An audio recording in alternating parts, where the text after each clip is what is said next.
अस्सलाम वालेकुम।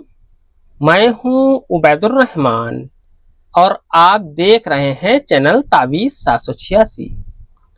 इस वीडियो में आप देखने वाले हैं जुबानबंदी के तावीज़ के बारे में। जैसा कि आप सभी जानते होंगे कि बहुत से मक्कार और बेहया लोग आदतन आपकी बदगोई या नाहक ही किसी की बुराई करता हो या किसी की झूठी गवाही देने का इरादा रखता हो या किसी के हक पर डाका डालने को तैयार हो, तो इस तावीज को जो स्क्रीन पर दिख रहा है इसी काम के लिए है। वीडियो शुरू करने से पहले आपसे एक बार फिर दरख्वास्त है कि इस वीडियो को आखिर तक देखें, वीडियो को शेयर कर दें और वीडियो को लाइक कर दें।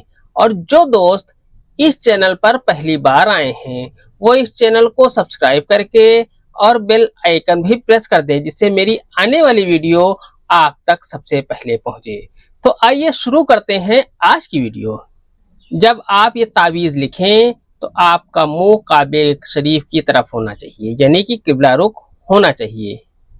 आप इस नक्श को नीले कलर के पेन से लिखें, जिस तरीके से आप देख रहे हैं इसी तरीके का आप पेन ले लें और उसे नक्श लिखें। इस नक्श को आपको लिखकर अपनी जबान के नीचे आपको रखना है। जैसे ही इस नक्श को आप अपनी जबान के नीचे रखेंगे, सामने वाले का मुंह बिल्कुल ही बंद हो जाएगा। जब भी कोई आपकी बुराई करता हो या किसी भी तरीके का कोई मसला हो तो इस नक्श को आप अपनी जबान के नीचे रख लें। आइए नक्श को भरने का तरीका बता दें, फिर इसके बाद आगे का तरीका इंशाल्लाह आपको बता देंगे। आपको नक्श इस तरीके से भरना है। 8 खाने का बॉक्स बना लेना है। 8 खाने का बॉक्स बनाने के बाद आपको यहाँ पर लिखना है 786। 786 लिखने के बाद आपको यहां पर लिखना है 313। इसके बाद आपको यहां पर लिखना है 323। फिर यहां पर आपको लिखना है 2 चश्मे है। फिर यहां पर आपको लिखना है नू। फिर यहां पर आपको लिखना है यहां पर आपको लिखना है वाओ। यहां पर आपको लिखना है रे।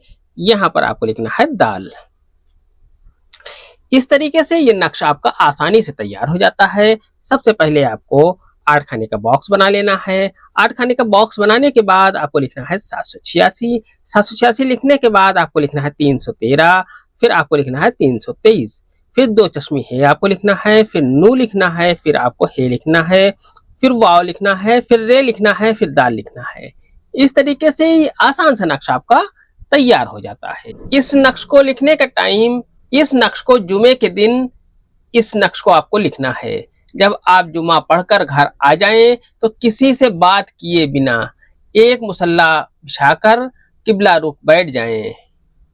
बैठकर इस नक्श को आपको लिखना है। जब आप नक्श लिख रहे हो तो आप अपने मुंह में थोड़ा सा मोम रख लें। देसी मोम हो, असली वाला मोम होना चाहिए।